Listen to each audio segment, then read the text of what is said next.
I'd like to deposit this check into my business account, please. Huh. Sir, is this some kind of joke? No joke. That's a legitimate acquisition check. Just run it through your system. Do you really think we're stupid enough to fall for this obvious fake? It's real. The deal closed Friday. Your bank was informed. All you have to do is verify it.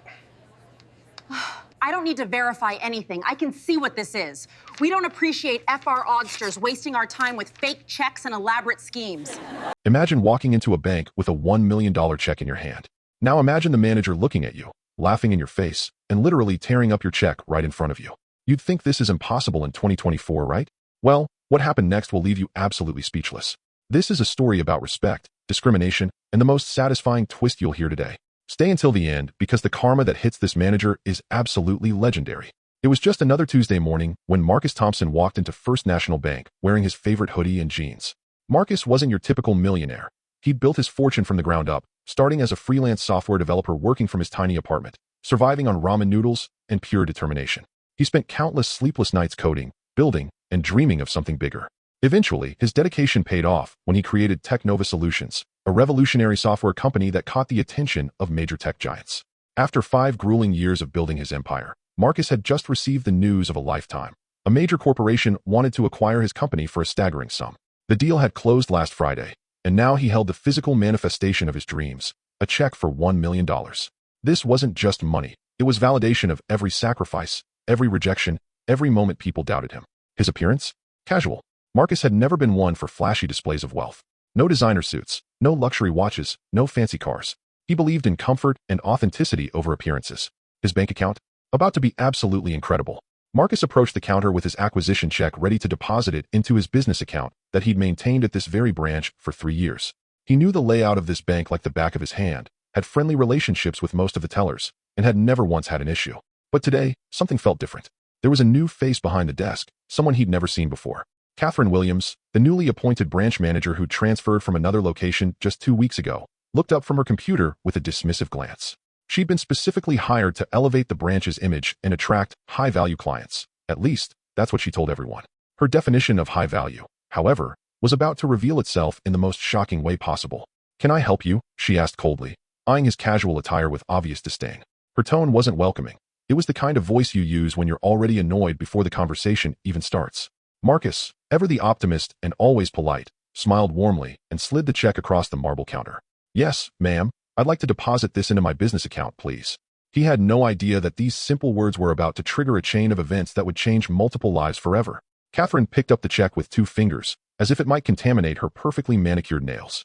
Her eyes scanned the amount, and her expression immediately changed. But not in the way you'd expect from a banking professional seeing a 7-figure deposit. Instead of professionalism, respect, or even basic courtesy, her face twisted into a mocking smirk that sent chills through the lobby. "Sir, is this some kind of joke?" she said, her voice dripping with condescension loud enough for nearby customers to hear. She held the check up to the light dramatically, as if performing for an audience. "Do you really think we're stupid enough to fall for this obvious fake?" Marcus, genuinely confused by her hostility, maintained his composure and replied calmly, "No, ma'am. That's a completely legitimate check from a business acquisition. If you could just verify it through your system, you'll see everything is in order. The transaction was cleared last Friday, and your bank was notified." But before he could finish his sentence, Catherine did the absolutely unthinkable. In one swift, deliberate motion, she ripped the check in half. The sound of tearing paper echoed through the suddenly silent bank. But she didn't stop there. She ripped it again into quarters, then continued shredding it into even smaller pieces, letting them flutter onto the counter like confetti at a parade, each piece representing thousands of dollars being destroyed. The entire bank fell into shocked silence. Other customers gasped audibly, hands covering their mouths in disbelief. Tellers stopped mid-transaction, frozen in horror at what they were witnessing. Even the security guard's jaw dropped. Everyone knew something terrible was happening, but no one could quite believe it was real. "We don't appreciate fraudsters wasting our time with fake checks and elaborate schemes," Catherine declared loudly, making absolutely sure everyone in the building heard her. She wanted witnesses to her heroic act of protecting the bank. "People like you come in here every day thinking you can scam us. Well, not on my watch. Security. Security. Escort this man out of the building immediately before I call the police." Her voice carried such authority, such conviction, that for a moment, even Marcus questioned reality. Had he somehow made a mistake? No, he knew the check was legitimate.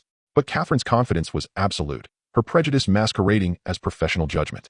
Marcus stood there, processing the surreal moment, his 3 years of loyal banking at this location, his impeccable financial record, his legitimate $1 million check, all dismissed and destroyed in seconds simply because of how he looked in his casual clothes. The assumption was clear. A young black man in a hoodie couldn't possibly have $1 million check. But here's where the story takes an absolutely unbelievable turn that Catherine never saw coming. Just as the security guard reluctantly approached Marcus with apologetic eyes, because even he sensed something was terribly wrong with this situation, a commanding voice cut through the tension like a lightning bolt.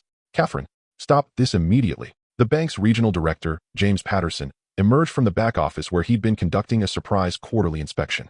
He'd been reviewing files when he heard the commotion and stepped out to observe. His face, initially curious about the disruption, had transformed from interest to confusion to absolute horror as he witnessed the entire disgraceful scene unfold before his eyes. He'd seen Catherine's discrimination in real time, and what he'd witnessed made his blood run cold. "Everyone freeze." His voice boomed across the marble lobby with an authority that made everyone snap to attention. Mr. Patterson quickly walked over with purpose in every step, his expensive shoes clicking against the floor. The closer he got, the more Catherine's confident expression began to crack. Something in his tone told her this wasn't going to be the praise she expected for catching a fraudster. When Mr. Patterson reached the counter, his next words made Catherine's face drain of every ounce of color, turning ghostly pale in seconds.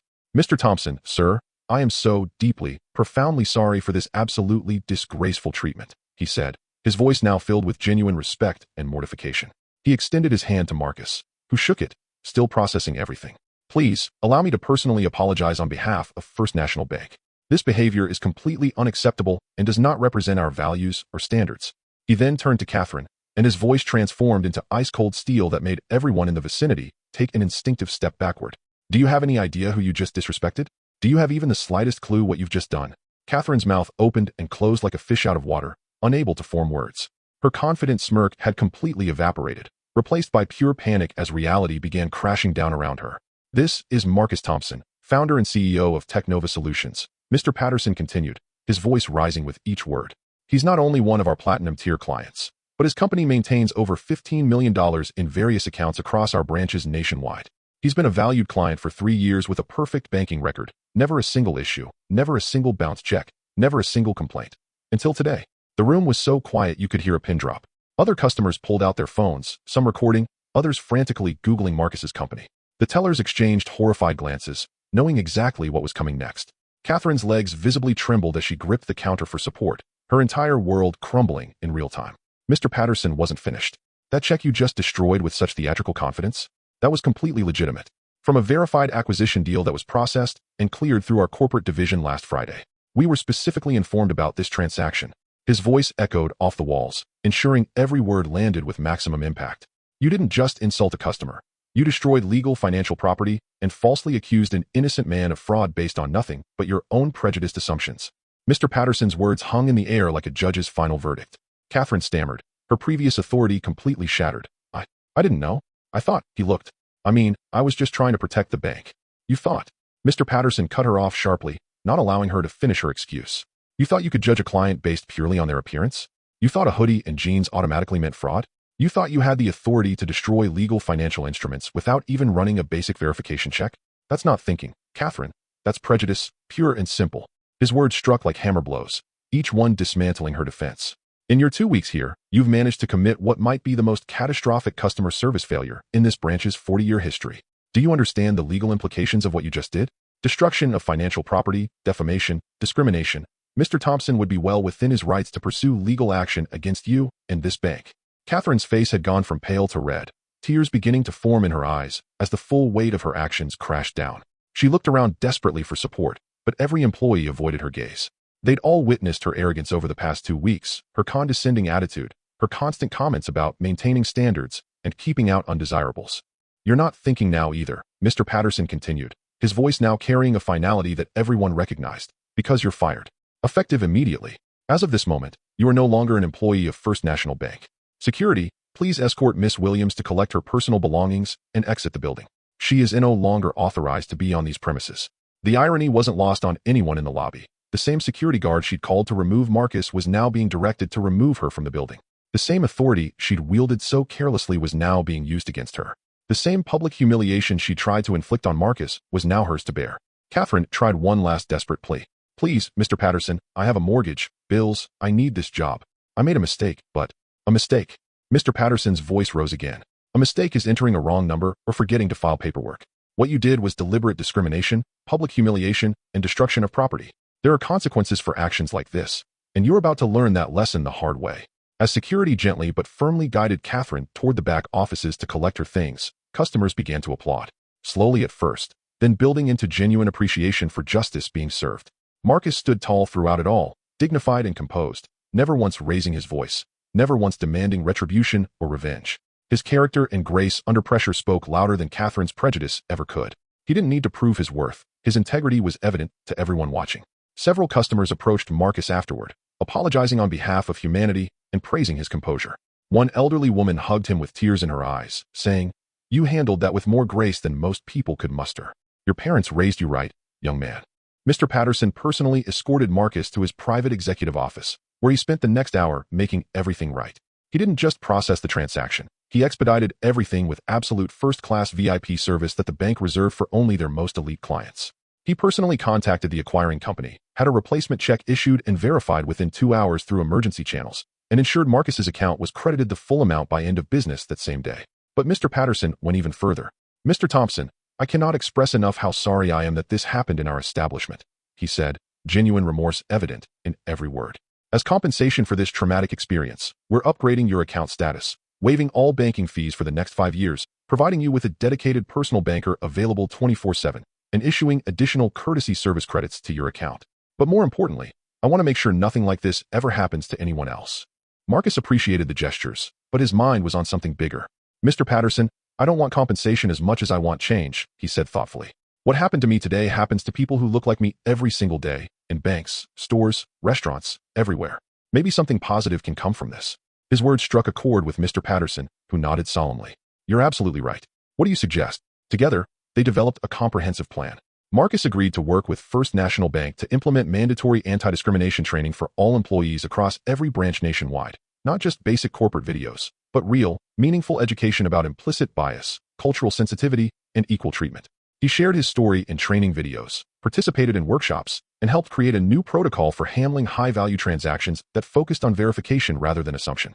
The impact was immediate and far-reaching. Other banks heard about the initiative and reached out, wanting to implement similar programs.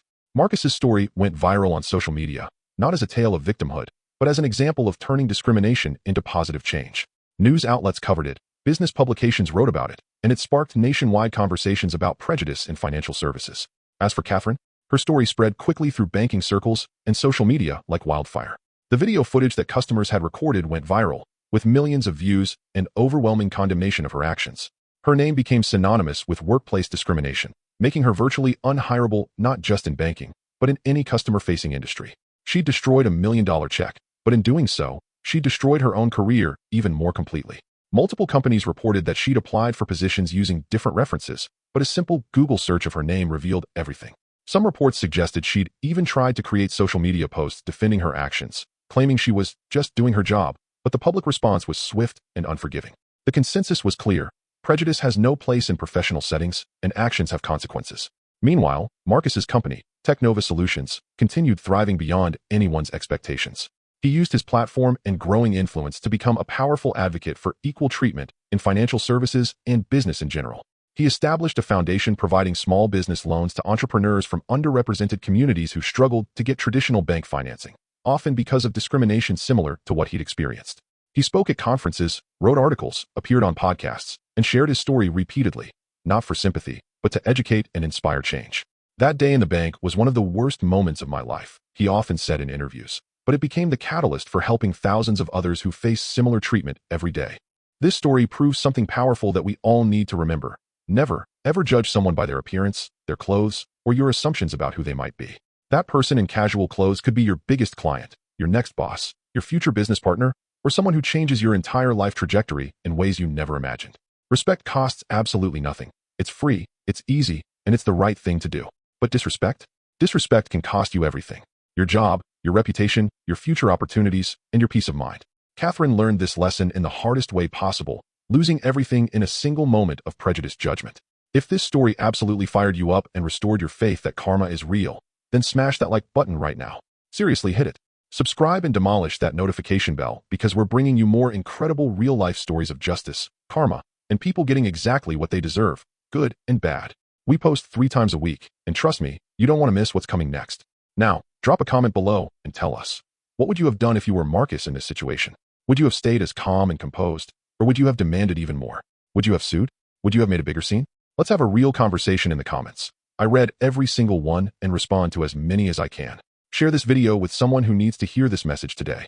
We all know someone who's been judged unfairly, or maybe you've experienced it yourself. Let's spread this message of respect and equality far and wide. Remember this powerful truth. Character isn't shown by the designer labels we wear or the car we drive. It's shown by how we treat others, especially when we think nobody important is watching. Treat everyone with respect, because you never know who you're really dealing with. I'll see you in the next video, where we've got another insane story of instant karma that'll blow your mind. Until then, stay kind, stay humble, and remember, respect is everything. Peace out. Have you or someone you know ever been unfairly judged or discriminated against based on appearance? What happened, and how did you handle it? Share your story in the comments below. Let's support each other and create a community where everyone's experience matters. Drop your story below.